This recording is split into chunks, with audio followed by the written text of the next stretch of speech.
दोस्तों अभी हमें उत्तर प्रदेश लोक सेवा आयोग प्रयागराज भवन के पास यहाँ पर इस समय यूपीपीएससी 2024 का इंटरव्यू चला है। अभी सर इंटरव्यू दे के आ रहे हैं, चलिए इनसे जानते हैं इंटरव्यू में क्या क्वेश्चन पूछा गया, साथ में इनकी तैयारी कैसी रही। बस आप लोग वीडियो में एंड तक बने रहिएगा। सर इंटरव्यू कैसा? इंटरव्यू बहुत अच्छा हुआ। सर आपका नाम और एजुकेशनल बैकग्राउंड क्या है? मेरा नाम पीयूष कुमार मिश्रा है। मैं बीटेक सिविल इंजीनियरिंग से हूँ। तो क्वेश्चन वगैरह क्या पूछा गया, आपके एजुकेशनल बैकग्राउंड से ही था या क्या क्या क्वेश्चन? उन्होंने पूछा है बीटेक सिविल इंजीनियरिंग से हैं, लेकिन उसके बाद उन्होंने बोला आप क्या पढ़ के आए हैं? तो मैंने बोला मैं अपने कार्य क्षेत्र से रिलेटेड पढ़ के आया हूँ। तो बोला ठीक है, फिर थोड़ा इंट्रोडक्शन दे दीजिए, फिर कार्य क्षेत्र पर ही डिस्कशन करते हैं। स्टार्टिंग में आपको ऑप्शन दे दिया गया कि क्या पढ़ के आए हैं? हाँ, जनरली लोग बोलते हैं सब्जेक्ट बता देते हैं, तो मैंने जिस तरफ ले जाना था मुझे इंटरव्यू, इसलिए मैंने कार्य क्षेत्र बताया। इसकी तैयारी आपकी पहले से थी कि अगर हमें मौका मिलता है अपने पाले में करने का तो हम कर लेंगे? हाँ, मैं तो ये भी सोच के बैठा था कि अगर बीच में किसी क्वेश्चन में अपने कुछ एग्जाम्पल्स डाल के भी अगर उनको लाना है तो मुझे अपने ही क्षेत्र में लाना है, क्योंकि इसी वजह से मेरा इंटरव्यू 30 मिनट भी चला। किनका बोर्ड था? सुधीर प्रकाश जी का बोर्ड था। क्या श्री सुधीर प्रकाश। क्या क्या क्या क्वेश्चन और पूछेंगे वो था? उन्होंने कार्यक्षेत्र पे स्टार्ट किया, तो मेरा कार्यक्षेत्र एक्चुअली रेलवे में मणिपुर में इंफॉल में पोस्टेड रहा हूँ, तो फिर बहुत सारे क्वेश्चन मणिपुर, वहाँ की पॉलिटिक्स, वहाँ के लोकल इश्यूज, यही सबसे पहले तो उन्होंने यही पूछा कि वहाँ पे एक बहुत ऊंचा ब्रिज बन रहा है। तो मैंने कहा हाँ सर बन रहा है, तो देखा है उसको? मैं कहा सर मैंने उस पर काम किया है। क्योंकि वो भी वहाँ से होके आए थे तो उनको मैच कर गया। अच्छा तो वहाँ तो टनल भी बन रही है? तो मैंने कहा हाँ सर मैंने टनल भी कहा। तो कहा आपने कितनी टनल में काम किया, कौन सी सबसे कितने कितने किलोमीटर की थी?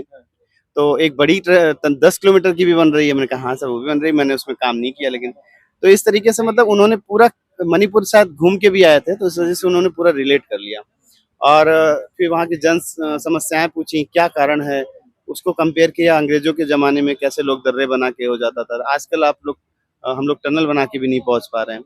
तो इस तरीके से कार्य क्षेत्र खत्म हुआ। फिर थोड़ा बहुत लखनऊ म्युनिसिपल कॉर्पोरेशन के क्या क्या इश्यूज हैं, तो उन्होंने ये एक मैडम भी थी, उन्होंने भी ये पूछा कि आखिर आप करना क्या चाहते हैं प्रशासन में आके, क्यों छोड़ना चाहते हैं अपनी जॉब? तो उससे रिलेटेड भी बताया कि भाई हम अपने जिला को बदलना चाहते हैं, हम अपने सफाई स्वच्छता करना चाहते हैं, ट्रैफिक कंजेशन कम करना चाहते हैं। तो उस पर 2-3 काउंटर क्वेश्चन किए मैडम ने। उसके बाद फिर एक सर थे, उन्होंने लास्ट में 2 क्वेश्चन पूछे, सुहेल देव के बारे में और एक महेंद्र सिंह के बारे में। तो मैंने बोला सर रिसेंटली पढ़ा है, सुहेल देव जी अपने गोरखपुर के आसपास के हैं। तो उन्होंने बोला अयोध्या के हैं। तो मैं कहा ठीक, थैंक यू। इस तरीके से मतलब यही लास्ट में ओवरऑल आपकी जॉब प्रोफाइल से लगभग 70-80% सवाल वहीं से थे? हाँ 70-80% जॉब प्रोफाइल से ही थे। कोई सिचुएशन बेस्ड क्वेश्चन? हाँ एक सिचुएशन उन्होंने दी थी, ये हमारे अध्यक्ष जी ने ही दी थी कि आखिर आप क्या करेंगे अगर आपको लगता है मणिपुर में कोई इशू हो गया है। तो मैंने बोला ठीक है, उसको वो इशू याद नहीं आ रहा, लेकिन हाँ उसमें मैंने अपना सुझाव दिया कि हम इसको अपना स्ट्रक्चरल वे में सॉल्व करेंगे। कितना मिनट आप बता रहे हैं आपका इंटरव्यू चला? मेरा 30 मिनट चला है। इंटरव्यू के लिए पहले से आपकी तैयारी वगैरह, कहीं मॉक इंटरव्यू वगैरह दिया था कैसे? हाँ मैंने मॉक इंटरव्यू ही दिया, इलाहाबाद लखनऊ में भी दिया, इलाहाबाद आके भी दिया। मॉक इंटरव्यू कितने टाइम तक आपको लगता होगा वो चलते हैं और यहाँ कितना टाइम? देखिए मेरा मॉक इंटरव्यू है वो मैक्सिमम कोई 25 मिनट तक भी गया था, और कुछ ऐसे थे जो 15 से मिनट तक, तो मतलब 15 से 25 मिनट मॉक इंटरव्यू चल जाता है। बट ये उन्होंने भी टाइम देखा, अध्यक्ष ने भी, वो 31 मिनट हो गए, तभी मुझे पता चला कि मेरा 30 मिनट हुआ, तब उन्होंने छोड़ा। तो बातचीत काफी अच्छा हो रहा था, इसलिए वो भी टाइम का ध्यान, वो उसी बातचीत में लोग टाइम देखना भूल गए होंगे, होता है ना। तो ये थोड़ा ज्यादा चला मॉक के बेसिस पे देखा जाए। दोनों में क्या मतलब यहाँ का इंटरव्यू आपको अच्छा लग रहा है या फिर मॉक इंटरव्यू ज्यादा अच्छा? देखिए मॉक तो बहुत जरूरी है। आज मैं अभी आपके सामने जैसे अभी बोल रहा हूँ, तो जो तरीका बोलने का तरीका या ये कॉन्फिडेंस वो मॉक से आ जाता है। बट आप अगर बिना मॉक दिए जा रहे हैं तो हो सकता है वो फियर जो मेरे से फर्स्ट मॉक में जैसे मैंने फील किया कि मैं थोड़ा जल्दबाजी में बहुत चीजें बोलता चला गया, फिर वो धीरे धीरे स्ट्रक्चर कर लेते हैं अपने आप को। तो मॉक जरूरी है। नॉर्मल स्टूडेंट है अगर जा रहा है यहाँ इंटरव्यू के लिए आ रहा है, तो कितने मॉक देना जरूरी रहता है आपको, आपके हिसाब से क्या लगता है? देखिए 1-2 मॉक तो जरूरी है आपको स्ट्रेस और कॉन्फिडेंस के लिए। फिर और 1-2 मॉक करने से ये फायदा हो जाता है, जैसे मान लीजिए मैंने बोला कि मैं कार्य क्षेत्र से रिलेटेड इंटरव्यू को मैं मोल्ड करूंगा, तो वो चारों जगह मैंने उसको मोल्ड करने से क्या वहाँ उसी कार्य क्षेत्र से बहुत से ऐसे क्वेश्चन निकल के आ गए इसके बारे में आपको डिटेल पता हो गई। तो वहाँ पे भी जब पूछा गया वंदे भारत के बारे में तो मैं बता पाया। उसका कारण ये था कि मॉक में भी मैंने उसकी प्रैक्टिस कर रखी। जॉब आपकी कब से लगी है, कब से आप पोस्टिंग पे हैं? जॉब मेरी 2017 से लगी है। तो जॉब के साथ काफी चैलेंजिंग रहता है, खासकर बड़े एग्जाम्स की तैयारी करना। यूपीपीएससी काफी बड़ा एग्जाम माना जाता है और देश का सबसे बड़ा एग्जाम है। तो कैसे आप मैनेज करते थे टाइम मैनेज करना, क्योंकि बहुत सारे लोग हमारे साथ जुड़े हैं जो कि जॉब के साथ अपनी तैयारी करें, लेकिन कहीं ना कहीं समस्याएं आ रही हैं कि कैसे टाइम मैनेज करें, कैसे टाइम निकालें, कितना घंटा पढ़ें, क्या सोर्स रखें। तो थोड़ा टाइम मैनेजमेंट के बारे में बताएं। देखिए, जॉब वालों के साथ समस्या होती है क्योंकि मैं जब 2017 से जॉब कर रहा था, उस समय मैं यूपीएससी की ही तैयारी कर रहा था। बट जॉब के साथ कभी मैनेज हो नहीं पाया। मैंने बहुत कोशिश की, पढ़ाई की, बट जॉब का एक अलग स्ट्रेस रहता है। आपका जो मेंटल स्टेटस है वो अलग रहता है। तो अभी भी देखिए मैं जॉब कर रहा हूँ, लेकिन मैंने इसकी तैयारी 2023 में डेडिकेटेड यूपी पीसीएस पे शिफ्ट हो गया। तो जब मैं शिफ्ट हुआ तो मैंने 23 में ये देखा कि जॉब के साथ करने से मैं 5-10 नंबर से रह गया, मान लीजिए। तो इसका कारण मैंने ये सोचा कि ये डेडिकेटेड जब तक इसको टारगेट बना के सिंगल शॉट में किसी एक पर्टिकुलर ईयर में ही डू एंड डाई के तहत प्रायोरिटी नहीं करेंगे तो ये लग रहा है होगा नहीं। तो मैंने ये क्या किया कि लास्ट ईयर जो मैंने तैयारी की उसमें मैंने मैक्सिमम लीव्स ली, अपने मतलब कॉम्प्रोमाइज किया, दोस्तों के साथ कॉम्प्रोमाइज किया, फैमिली के साथ, सबके साथ कॉम्प्रोमाइज करके कहीं ना कहीं मैंने इसको एकदम फर्स्ट एंड लास्ट अटेम्प्ट मान के कि किया। आप इंटरव्यू तक पहुंचे हैं तो आपको सेटिस्फेक्शन लग रहा है, जो कंप्रोमाइज आपने किया है वो अच्छा रहा। देखिए, मेरा मेन टारगेट था इस प्रोसेस से गुजरना। मैं इस प्रोसेस से गुजर गया हूँ, मैं इंटरव्यू तक आके बाहर आ गया, मतलब मेरा तरफ से मेरा सारा कंट्रीब्यूशन डन है, फुल एंड फाइन। रिजल्ट की चिंता नहीं करना है, आउटकम कुछ भी हो, जो प्रोसेस से गुजरना था मैं गुजर लिया। मतलब मेरी तैयारी जो थी वो सक्सेसफुल रही। ठीक है। क्या सोर्स आप रखते थे, मतलब खासकर अगर पीसीएस का जब आपने बता रहे हैं कि 2023 से आप फुल तैयारी करने लगे पीसीएस के लिए, तो क्या सोर्स आपने रखा? क्या यूपीएससी की तैयारी वही काम आई पीसीएस के लिए, या कुछ अलग करना पड़ा पीसीएस की एग्जाम? यूपीएससी की जो तैयारी थी वो बहुत ही अलग थी। मैंने उसके जो आंसर राइटिंग लिखे थे वो भी 250 नंबर का जो क्वेश्चन था, मतलब वो पूरा अलग ही है। उसमें पूरा एनालिटिकल है और कॉन्सेप्चुअल है। वहाँ आपके फैक्ट्स कम भी हो जाते थे, मेरे मार्क्स जो देता था फिर भी मार्क्स आते थे। बट यूपी पीसीएस में क्या, अगर फैक्ट्स कम रह जाते हैं, आपकी चीजें यूपी लेवल पे इन सब में नहीं है, तो मतलब बहुत ज्यादा पैटर्न चेंज करना पड़ा। इसीलिए मैं यूपीएससी के साथ यूपी पीसीएस की तैयारी कभी नहीं कर पाया। यूपीएससी छोड़ के तभी हाँ, पीसीएस? जब यूपीएससी मेरा छूटा तब मैं यूपी पीसीएस में शिफ्ट हुआ। बट कुछ लोग टैलेंटेड होते हैं, वो दोनों ही निकाल लेते हैं, फिर वो तो अलग ही हैं। ठीक है। एक चीज और जानना चाहेंगे, काफी छात्र परेशान है, पेपर मेंस के जो पेपर होते हैं, पेपर 1 से लेकर 6 तक के, आप इनके लिए क्या सोर्स रखते थे पेपर वाइज, आप थोड़ा बता दीजिए। देखिए, जैसे हम मेंस में एंट्री करते हैं तो प्री में हमने बहुत कुछ पढ़ाई की होती है और हर सब्जेक्ट में की होती है, बस एक यूपी स्पेशल थोड़ा बढ़ जाता है। बट कहीं ना कहीं जैसे ही रिजल्ट आता है हमें मॉक्स मतलब टेस्ट सीरीज ज्वाइन कर लेनी चाहिए। टेस्ट सीरीज ज्वाइन करने से क्या होता है, आपकी सारी नॉलेज प्री वाली आप है, तो आपके पास नॉलेज सारी, बट उसको आप कैसे व्यक्त करेंगे, लिखेंगे कैसे। तो मैंने मैक्सिमम से मैक्सिमम ये टेस्ट सीरीज लगाई और हर एक टेस्ट सीरीज से अपनी कमियां ढूंढी, और उन कमियों को दूर करने के लिए चैट जीपीटी या कोचिंग के मटेरियल, इन सब के थ्रू अपने आप को रिफाइन करता रहा स्टेप बाय स्टेप। और जब मैं मेंस दे के निकला तो मुझे एहसास हुआ कि जो भी स्टेज में मैंने किया वो सब फायदेमंद रहा। अच्छा, आप वहाँ पर थे तो कैसे उपलब्धता तो वहाँ तो रहती नहीं होगी, टेस्ट सीरीज किसे ऑनलाइन किए थे या कहीं से मंगाते थे, टेस्ट लिखते थे कैसे?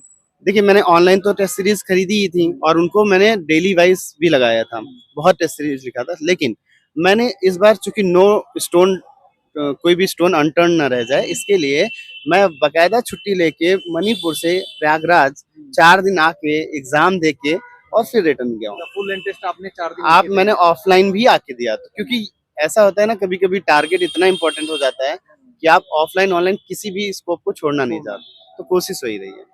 क्या पेपर के लिए, जैसे जीएस 1 के लिए, जीएस 2 के लिए, इनके लिए क्या मतलब बुक्स वगैरह सोर्स क्या रहता था? देखिए, मेरी जो नॉर्मल बुक्स हैं, लक्ष्मीकांत है, हमारी मॉडर्न इंडिया की है, स्पेक्ट्रम है, और जितनी भी इम्पोर्टेंट बुक्स हैं वो बुक्स मैंने ऑलरेडी यूपीएससी के टाइम सारी पढ़ ली थी, और मैक्सिमम कंटेंट आपका वहीं रहता है। बट जब आप यूपी स्पेसिफिक पे आते हैं तो कहीं ना कहीं ऑनलाइन का मदद लेना पड़ता है, फिर आप बुक्स से ज़्यादा कंटेंट ना निकलेगा, तो आप जब ऑनलाइन जाते हैं तो वो आपकी उसी नॉलेज को और रिफाइन कर देते हैं। तो ऑनलाइन टीचर्स हैं, कंटेंट है, वो बहुत हेल्प किया इस चीज़ में। एथिक्स के लिए क्या चीज पढ़ा था?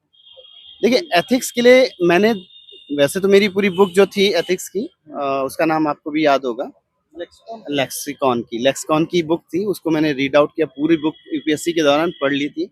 जब मैं पीसीएस की तैयारी करने आया तो उसमें से बहुत कम कंटेंट मैंने उठाया, बट मैंने ये देखा एथिक्स में पेपर का आंसर कैसे देते हैं, तो मैंने वो तरीका, वो स्टाइल डेवलप की। और केस स्टडीज को सॉल्व करने की कोशिश की। तो जब मेरा एथिक्स का पेपर आया था एग्जाम में, वो एकदम डिफरेंट था एक्चुअली। आपने कुछ भी पढ़ के आए हो, वो जो पूछ रहा था मुझे वो आंसर देना था। तो एक्चुअली इस बार जो एथिक्स का पेपर था वो मैंने नहीं दिया, वो पेपर ने मुझे दिलवाया है। मतलब मैंने पेपर के अकॉर्डिंग चला हूँ। तो ये चीज मैंने देखने को मिली कि आप जब पेपर में जाते हैं तो डिमांड और सप्लाई इसका बहुत ध्यान रखना है। तो एथिक्स इससे ही सॉल्व ये किया। बुक सफिशिएंट है मतलब अगर पेपर 4 के लिए या कुछ और एक्स्ट्रा वैल्यू एडेड करना पड़ेगा? देखिए एथिक्स के लिए फंडामेंटल्स जरूरी है। फंडामेंटल्स आपके इस बुक से हो जाते हैं। फिर जो आप उसके बाद करते हैं उसके लिए टेस्ट सीरीज जब लगाते हैं और चीजों को देखते हैं, अपना इनोवेशन डालते हैं, तो कहीं ना कहीं वो निखर के आ जाता है। हिंदी का पेपर जो होता है और एसए का? हिंदी का पेपर, हिंदी में तो मेरा हिंदी पहले से भी थोड़ा ठीक ठाक रहा है। तो मैंने बहुत सारे जो टेस्ट सीरीज दिए उसमें बहुत कमियां गिनाई गई।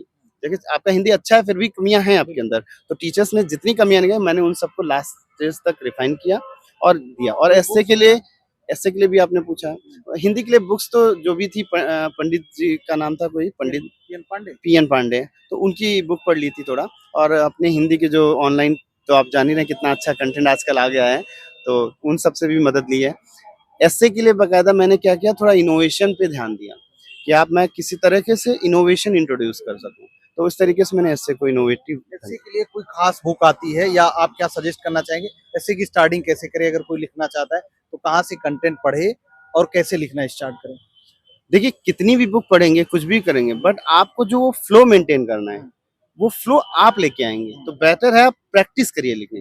कंटेंट आपके पास ऑलरेडी बहुत है, आप उसमें क्या जीएस पॉलिटिकल डालना चाहते हैं, कि आप सामाजिक एंगल से सोचना चाहते हैं या धार्मिक एंगल, आप कौन से एंगल से इससे को खींच के ले, मतलब आपकी विचार के ऊपर डिपेंड हाँ, तो उनको निकालना है। तो आप जितना ऐसे लिखेंगे वो आपको फायदा करेगा रेदर देन बुक्स। बुक्स भी जरूरी है। आपने इसके लिए मॉक टेस्ट वगैरह दिया था तो कोटेशंस वगैरह का सभी लोग बताते हैं कि कोटेशंस का यूज अगर आप चाहें तो हर पेज में कर सकते हैं, तो क्या आपको लगता है वो करना सही होता है? कितना यूज करना चाहिए कोटेशंस का अगर एक लिख रहे हैं पहले क्वेश्चन में तो कितना करें? देखिए कोटेशन क्या होता है, इनका बहुत सोच समझ के यूज करना पड़ता है क्योंकि बैक फायर भी करती हैं। तो आपने कोटेशन 100 पढ़ के आए हैं सुबह से, बहुत बच्चे मैंने भी देखा नोट्स बनाए जाते हैं, पूरा नोट्स बना बट लेते हैं। आपको उन 100 में से देखना है कौन सा रिलेट कर रहा है, कौन हिट कर रहा है। अगर हिट कर रहा है तो आप वहां कोट कर दीजिए, और अगर नहीं हिट कर रहा है तो आप जबरदस्ती यूज नहीं करना है। उसकी जगह आप क्या कर सकते हैं, फिगर बना सकते हैं। जैसे मैंने मेक इन इंडिया में टाइगर का फिगर बना दिया था, तो आप और क्या कर सकते हैं, नक्शा बना सकते हैं या कोई स्टोरी छोटी सी डाल सकते हैं। तो इनोवेशन ऐसे में जरूरी है, वो चीज करने से अच्छा है। आपको 3 ऐसे लिखने होते हैं, हर में अलग अलग, जैसे किसी में कोटेशन से स्टार्ट कर दिया, किसी में स्टोरी से, मतलब अलग अलग करना चाहिए? आपको लगता है कि अलग अलग करना ठीक रहता है या फिर आप तीनों का तीनों कोटेशन से स्टार्ट कर सकते हैं स्टोरी? देखिए ये भी वही बात है, इनोवेशन वाली बात है। नहीं, इनोवेशन वाली बात है, आप सेम चीज तीनों में कर देंगे तो वो आपका इनोवेशन नहीं रह गया ना। तो आप तीनों को अलग अलग ढंग से करिए, अलग तरीके से करिए और डिमांड देख लीजिए। आपका कहीं कृषि से आ गया तो आप किसान की स्टोरी डाल सकते हैं। आपका अब वहाँ का आ गया, मान लीजिए इकोनॉमी से आ गया तो आप इकोनॉमी के कुछ कंटेंट फिगर या कुछ भी डाल सकते। तो आप देखिए ना, वो कभी कभी कुछ तुरंत क्लिक करता है। तो आप माइंड को इनोवेटिव, आपको माइंड को इंस्ट्रक्शन दे के रखिए कि इनोवेटिव करना है, वो अपने आप निकल के आ जाएगा। पेपर और पेपर 5 और 6 काफी छात्रों के लिए दिक्कत है क्योंकि उतना कंटेंट अभी मार्केट में, यानी 1 ही 2 साल हुआ है पेपर 5 6 इंक्लूड हुए। तो क्या कंटेंट आपने पढ़ा था उसको थोड़ा बताएं, क्या क्या वैल्यू एडेड में किया? देखिए मार्केट में कंटेंट नहीं है, बट जो हमारा सिलेबस है वो तो फिक्स है। तो मेन है कि मैंने सिलेबस के सारे हेडिंग्स उठाई और चैट जीपीटी की मदद से उसको पूरा स्टडी किया हेडिंग्स में, उसके आयाम देखे और 1 पेज के शॉर्ट नोट्स बना लिए। इस तरीके से जितना भी मेरा यूपी के 5-6 के पेपर का जो कंटेंट था वो सेल्फ रिलेटिव हो गया, सेल्फ प्रिपेयर हो गया, और उसी के थ्रू मैंने एग्जाम में जो डिमांड था उसके हिसाब से सप्लाई, यही हुआ। अच्छा, कुछ आप जैसे अगर कोई क्या शॉर्ट, अगर कोई शॉर्ट नोट्स बनाना चाहता है, मान लीजिए फिल्म्स का बना रहा है या फिर मेंस का बना रहा है, तो आप कुछ उसके लिए सजेशन दे सकते हैं किस तरीके से शॉर्ट नोट्स बनाना चाहिए, किन चीजों का ध्यान रखना चाहिए? देखिए मेरा हमेशा से टारगेट रहा है, पहले आप रीड कर लो अच्छे से, किसी चीज को रीड हो समझो। पेपर के जो नोट्स हैं वो 1 मंथ पहले ही बना लीजिए। 1 मंथ पहले उन पेपर्स में क्या करिए, जो भी पेपर का सिलेबस है उसके हिसाब से आप 1 पेज नोट जरूर बना लीजिए, वो ज्यादा बेटर है। 1 पेज नोट्स मतलब फिल्म्स के लिए या प्रीलिम्स के लिए तो नोट्स बनाने की मेरे हिसाब से जरूरत नहीं है, क्योंकि मैंने बहुत नोट्स बनाए यूपीएससी के दौरान। बट प्रीलिम्स इतना ब्रॉड है ना कि कोई भी कंटेंट आप नोट्स से याद नहीं कर पाते हैं। वो आप जो पढ़ते रहते हैं, लैब में रहते हैं, वो कनेक्ट द डॉट्स वाली बात होती है, वहां से निकल के आता है। बट मेंस में आप अगर 1 पेज नोट्स नहीं बना रहे हैं तो वो लिखते समय कंटेंट याद नहीं आता ना, तो वहाँ जरूरत है। एग्जाम के टाइम पे आधे एक घंटे जो समय मिलता है उसमें आप देख सकते हैं। हाँ बिल्कुल देख सकते हैं।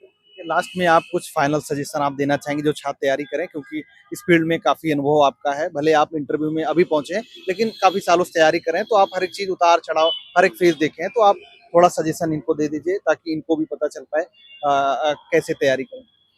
देखिए तैयारी जो है ये दो तरीके से होती है। एक तो आपके अंदर टैलेंट है तो आप इसमें लगे रहेंगे, बाकी चीजें छोड़ के भी लग सकते हैं। मेरी तरह जॉब के साथ नहीं, आप छोड़ के भी लग सकते हैं, आप इसमें सक्सेस हो जाएंगे।